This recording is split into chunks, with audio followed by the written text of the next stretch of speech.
नाज़रीन, प्रोग्राम आपकी राय के साथ मैं हुसैना राजपूत। नाज़रीन, आज वफाकी हुकूमत ने बजट पेश किया, इसके हवाले से हम जानते हैं काशिफ अनवर साहब हमारे साथ मौजूद। बाकी जो मज़ीद बात है उनसे करते हैं। अस्सलाम वालेकुम अस्सलाम। सर, क्या कहेंगे आज के बजट के बारे में? देखें, बजट जो है उसमें गवर्नमेंट ने कोशिश की है कि इकानमी के पहिए को चलाया जाए, इंडस्ट्री लगे, आईटी सेक्टर को मराद देने की कोशिश की गई है, एसएमई सेक्टर के लिए मराद देने की कोशिश की गई है, सोलर इंडस्ट्री पे मराद देने की कोशिश की गई है और हमें हमारी जो फॉरेन रेमिटेंस है उस पे भी उसकी भी लिमिट को बढ़ा दिया गया है। रिटेलर्स की जो एक शर्त थी एरिया के साथ सेल्स टैक्स की रजिस्ट्रेशन की, उसको ख़त्म किया गया है।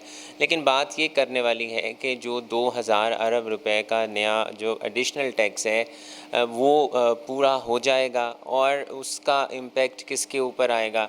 दूसरी बात ये कि हमें इस बात को भी देखना है कि आने वाले वक्त में हमारा रुपी स्ट्रॉन्ग हो ताकि इंटरेस्ट रेट कम हो, इन्फ्लेशन कम हो, जो डिवेल्यूएशन है उसका कम होना बहुत ज़रूरी है। अगर वो कम नहीं होगी तो जो मौक़े हैं इंडस्ट्री के लिए वो उतने ही कम होते जाएंगे। तो हमारे करेंसी का स्ट्रॉन्ग होना ज़रूरी है ताकि हमारा जो आम आदमी है, आम शहरी है, उसको भी फ़ायदा पहुंच सके। सर, आप मुझे बताइएगा, क्या इस बजट में ख़वातीन के लिए कोई गुड न्यूज़ है? ख़वातीन को रिलीफ दिया गया? जी, वुमेन एम्पावरमेंट के लिए 5 अरब रुपए रखे गए हैं, उनकी स्किल डेवलपमेंट के लिए, उनकी ट्रेनिंग के लिए। और अब तो ख़वातीन किसी भी शोबे में मर्द से पीछे नहीं हैं, उनको तमाम हर वो फैसिलिटी मिलती है, चाहे बैंक से हो, एसएमई में हो। तो मैं समझता हूँ कि आम आवाम को जो एक यानी कि मिडल तबका है, उनको क्या दिया गया रिलीफ में? देखें, उसको तब रिलीफ नहीं मिलेगा जब तक आपका रुपी स्ट्रॉन्ग नहीं होगा। मैं समझता हूँ कि शायद मुस्तकबिल करीब में कोई बहुत ज़्यादा फ़र्क आम आवाम को नहीं पहुँचेगा, लेकिन अगर आपकी इंडस्ट्री चलती है तो उससे रोज़गार होगा, आपके मुल्क के अंदर लॉ एंड ऑर्डर होगा। तो हमें ये उम्मीद रखनी चाहिए कि हमारे मुल्क के अंदर इकनॉमिक स्टेबिलिटी रहे और हमारी इंडस्ट्री चले ताकि हमारी इकॉनमी जो है वो अपने वापस ट्रैक के ऊपर आ जाए। आप मुझे बताइएगा, कोई ज़राअत के हवाले से कोई बजट रखा गया? जी, ज़राअत के लिए भी बहुत सी मराद दी गई हैं, कंसेशंस दी गई हैं। उसकी मशीनरी को इंपोर्ट करने के लिए भी उसके ऊपर से ड्यूटीज़ ख़त्म की गई हैं, क्योंकि हम अगर ज़रई मुल्क हैं तो हमें अपनी ज़रई अजनास को बढ़ाना होगा और हमारी वही ज़रई अजनास जो हैं वो एज़ अ रॉ मटीरियल फिर वो जाकर हमारे उसी से हमारी प्रोडक्शन होती है, टेक्सटाइल्स वहाँ से चलती है। हमारा मेजॉरिटी ऑफ जो एक्सपोर्ट्स जो है वो टेक्सटाइल सेक्टर से है। तो बज़ाहिर हर शोबे में फ़ायदा दिया गया है, लेकिन मैं ये समझता हूँ कि फ़ायदा वही सेक्टर उठा सकेगा जो टैक्स नेट के अंदर आएगा और अपनी रिटर्न्स को फ़ायदा। सर, आप मुझे एक बात बताइए कि जैसे कहा गया है कि सैलरी जो है वो बढ़ाई गई है, तो क्या ये सिर्फ गवर्नमेंट में आता है या जो निजी इदारे उनमें भी जो मुलाजिम काम करते हैं उनकी भी सैलरी बढ़ेगी? जो सरकारी मुलाजमीन के लिए है, लेकिन इस्लामाबाद की टेरिटरी में जो मिनिमम वेज की लिमिट है उसको 25,000 से बढ़ाकर 30,000 कर दिया गया। तो मैं समझता हूँ कि बाकी सूबों में भी जो मिनिमम वेज थी 25,000 वो भी बढ़ जाएगा और वो भी 30,000 रुपया हो जाएगा। देखो, बजट पेश हो जाता है लेकिन कोई इम्प्लीमेंट नहीं करता ना। अब आप देख लें, यहाँ पे 15,000 पे 20 लाख के हज़ार पे भी लोग काम कर रहे हैं। तो कोई ऐसा कानून होना चाहिए ना कि हर चीज़ का चेक बैलेंस होना चाहिए कि एक मजदूर की कितनी सैलरी। ये काम है कि कानून इस बात को कह दे कि इस पे अमल करे, और अमल करना या ना करना तो जो भी इंडिविजुअल है उसकी ज़िम्मेदारी है। लेकिन मैं समझता हूँ कि जो एक बेहतर पाकिस्तानी है और जो कानून पे अमल करने वाला पाकिस्तानी है उसे कानून पे अमल करना चाहिए। और जितनी इन्फ्लेशन हो गई है और जितना सफ़ेद पोश का रहना, ज़िंदगी गुजारना मुश्किल हो गया है, उसको जो भी मिनिमम वेज रेट है उससे कम नहीं देना चाहिए। देखिए जी, आम आवाम के लिए रिलीफ नज़र नहीं आया। तो रिलीफ गवर्नमेंट ने अनाउंस कर दिया था कि जी गवर्नमेंट ने उसके ऊपर कुछ प्राइसेस कम कर दी, घी की और बाकी चीज़ों के ऊपर। अभी गवर्नमेंट ने जो प्लान किया है, गवर्नमेंट ने एग्रीकल्चर में थोड़ी रिलैक्सेशंस दी हैं, सीड के ऊपर एग्जम्पशंस दी हैं, तो उससे हमारी जो यील्ड पर एकड़ है वो बढ़ने की उम्मीद है। और अगले साल में जो प्रोडक्शन कैपेसिटी होगी वो यील्ड पर एकड़ इंक्रीज़ होगी, जिससे हमारी अपनी कॉटन की और वीट की और राइस की जो कैपेसिटी है वो बढ़ जाएगी और हम अपने खुद मुख्तार हो जाएंगे उस पर। जो हम इस वक्त तकरीबन कोई 7 बिलियन से ज़्यादा हम कॉटन पे डिफरेंट एंगल से खर्च कर रहे हैं, डायरेक्ट और इनडायरेक्टली, वो कम होगा। तो मैं समझता हूँ कि वो एक अच्छी बात है। दूसरी तरफ गवर्नमेंट ने 9,200 अरब का जो रेवेन्यू का एक टारगेट सेट किया है, 2,000 अरब हमारे ऊपर ही इम्पोज होना है। और उसके ऊपर हम वरीड है इंडस्ट्री और ट्रेडर्स और बिजनेसमैन कि जी वो 2000 अरब को किस तरह जस्टिफाई करेगी हुकूमत और कहाँ कहाँ से टैक्सेशन नहीं लगेगी। देखिए नए जो टैक्स नेट में लोग लाएंगे वो 2000 अरब अदा नहीं करेंगे, तो उस पर देखने की ज़रूरत है। दूसरी तरफ गवर्नमेंट ने जो इस वक्त अपने एक्सपेंडिचर 14,460 अरब के शो कर दिए हैं और उसमें उन्होंने सैलरीज इतनी ज़्यादा बढ़ा दी हैं, मैं समझता हूं कि जी ये एक इन्फ्लेशन बढ़ने का खदशा है और मार्केट में चूँकि डिमांड और सप्लाई के हिसाब से ये सारी चीज़ें होनी चाहिए, तो मार्केट के अंदर इस वक्त जो सप्लाई है वो स्ट्रेस में है, पूरी कैपेसिटी में इंडस्ट्री नहीं चल रही है और इंपोर्ट भी बंद है। तो इस सारी सूरत हाल में गवर्नमेंट को चाहिए कि वो अपनी प्राइस को कंट्रोल करने के ऊपर भी फोकस करें और ये जो मार्केट में ज़्यादा पैसा आएगा लोगों के पास तो फिर इन्फ्लेशन बढ़ने का खदशा है, जिस पे हमें एक तहफ़्फ़ुज़ भी है। तो मैं समझता हूँ कि जब बजट पे जब बहस होगी इसके ऊपर फर्दर बजट अप्रूव होगा, फिर नॉमलीज भी फाइल होंगी, तो फिर हम देखते हैं कि जिसमें हम मज़ीद क्या गवर्नमेंट को रिकमेंड कर सकते हैं। जी बहुत शुक्रिया। आज का जो बजट 2023-2024 के अंदर इसके अंदर हुकूमत ने इंडस्ट्री का, एग्रीकल्चर का, आईटी का, हेल्थ एंड केयर का और बहुत से शोबे ज़िंदगी के अंदर उन्होंने सहूलतें और उनका फ़ंड एलोकेट किया है। इसके अंदर सबसे जो बड़ी मुझे खुशी है वो आईटी और यंग एंटरप्रेन्योर्स के लिए, एसएमईज़ के लिए उन्होंने लोन्स के बारे में बताया है, लैपटॉप स्कीम अनाउंस की है।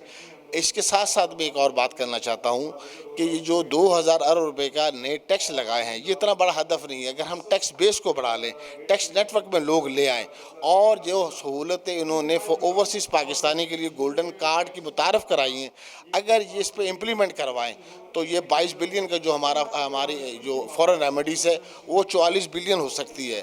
इसी तरह सनती शोबे की कॉस्ट ऑफ गुड अगर आप ये बेहतर कर लें, इसी तरह एक्सपोर्ट सेक्टर के अंदर बेहतरी पैदा कर दें और उनको सहूलतें दें, सेल टैक्स रिफर उनको बर वक्त दें, तो इतना बड़ा हदफ नहीं है। हम हो सकता है 9200 अरब रुपए का जो हदफ है टैक्स का वो हम पूरा कर लें, बशर्त है इसके अंदर अब आने वाले सालों में हुकूमत की नीयत के ऊपर दारोमदार है कि गवर्नमेंट क्या करती है सनती शोबे के साथ और ताजरों के साथ। जी बहुत अच्छा बजट है। अगर आईटी का शोबा मुल्क के लिए सबसे इम्पोर्टेंट होता है और उस पर बहुत सारे इनिशिएटिव दिए गए, जो आईटी पे काम करेगा उसके लिए बहुत सारे भरपूर काम हो रहा है।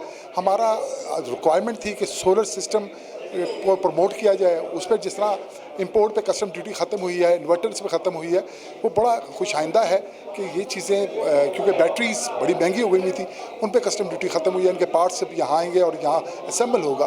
तो उम्मीद है कि ये सोलर सिस्टम ये चीज़ें फिर हमारा जैसे नया एक बच्चा बिज़नेस शुरू करना चाहता है तो उन्होंने कह दिया 20 लाख तक अगर उसकी इंडिविजुअल है और AOP है तो उसका 50% टैक्स कर दिया। ये अच्छा इनिशिएटिव है। इस पर वुमेंस के लिए बड़ा अच्छा किया है कि उनको एम्पावरमेंट देने के लिए उनको लोन्स अच्छे रिड्यूस रेट्स पे दिए जा रहे हैं। तो ये चीज़ें हैं कि promotion of business, promotion of IT ये बेस है इसकी। उसके अलावा हमारा एग्रीकल्चर मुल्क है, उस पर बड़ा अच्छा इन्होंने इनिशिएटिव्स दे रहे हैं और उसके हवाले से बड़ा काम हो रहा है। तो मैं इसको खुश आइंदा बजट कहूँगा। देखें अभी तो ये सारी स्पीच जो है ना हमारे सामने आई है, कुछ सेक्टर्स के अंदर उन्होंने रिलीफ दिया और जो सबसे अच्छा सेक्टर है वो है एग्रीकल्चर का। तो मैं समझता हूँ अगर इस तरह की कुछ चीज़ें ऐसी हैं जो गवर्नमेंट ने बोला है और वो एज इट इज़ उसकी चीज़ें आ जाएंगी तो उससे रिलीफ मिलने के चांसेस हैं, क्योंकि एग्रीकल्चर का सेक्टर ऐसा है कि जो 4-5 महीनों के अंदर एक अच्छा जो है ना जी वो रेवेन्यू दे सकता है। हालात तो बहुत क्राइसिस के हैं और जो सबसे ज़्यादा हमें तवक्को थी कि वो जो 21% टैक्स है जो हमारा है इंटरेस्ट रेट वो कम होगा, उसके ऊपर बात नहीं हुई। ये जो ईज़ डूइंग बिजनेस जो है उसको रिलैक्स करने के लिए कोई बात नहीं हुई। तो बहरहाल लेट्स सी, देखें आगे क्या होता है। मुश्किल हालात तो है। नाम मोहम्मद यूसुफ शाह है, एग्जेक्टिव कमेटी मेंबर हूँ इस लाहौर चैम्बर का। तो मैं समझता हूँ कि मौजूदा हुकूमत ने जो बिल इन हालात के बावजूद ये फ़ाइनेंस बिल पेश किया बहुत अच्छा है, उन्हें बहुत से रिलीफ दिए हैं। और इसमें जो बजट प्रपोज़ल हमारे चेयरमैन PBG ग्रुप है हमारा चैम्बर के अंदर, उसके चेयरमैन अली एहसान असगर साहब 2 दिन पहले सागडार साहब से मिल के आए थे। तो उन्होंने उनको जो बजट प्रपोज़ल दी उसमें से काफ़ी हद तक उन्होंने बजट प्रपोज़ल उसकी एक्सेप्ट किए हैं। जैसे उन्होंने वो 50 लाख जो था फॉरेन रेमिटेंस का उसको $1 लाख तक ले गए हैं, वो तकरीबन 3 करोड़ बनता है। फिर इसी तरह जो उन्होंने सोलर एनर्जी के ऊपर उनसे बात की थी कि लोगों को ज़्यादा से ज़्यादा रिलीफ मिलना चाहिए क्योंकि हमारे मुल्क में ऑल्टरनेट एनर्जी आनी चाहिए। तो उन्होंने उसके ऊपर भी बिल्कुल ड्यूटी ख़त्म करते हुए हमारे चेयरमैन की इस बात को माना है।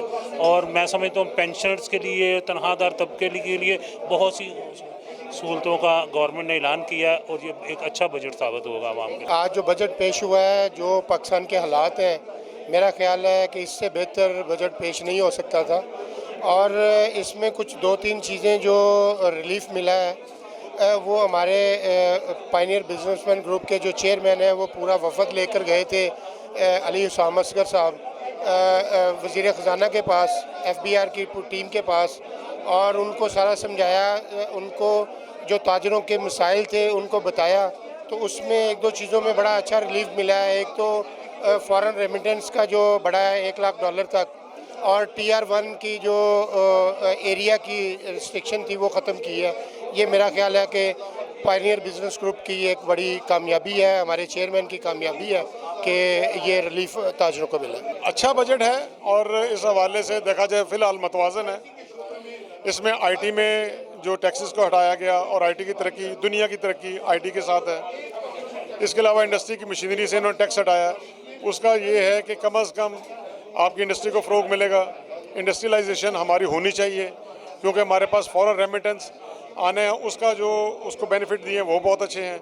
और अगर मशीनरी से टैक्स हटाते हैं और मशीनरी नहीं लगती है तो उसमें हमारे लिए डॉलर्स का इनकमिंग इनपुट ज़्यादा हो जाएगा। तो ये वाहिद एक तरीका इस बजट को जो अहदाफ सेट किए गए वो यही है कि इंडस्ट्री के हवाले से इसको हर तरह प्रमोट किया जाए, जैसा कि उन्होंने करने की कोशिश की है।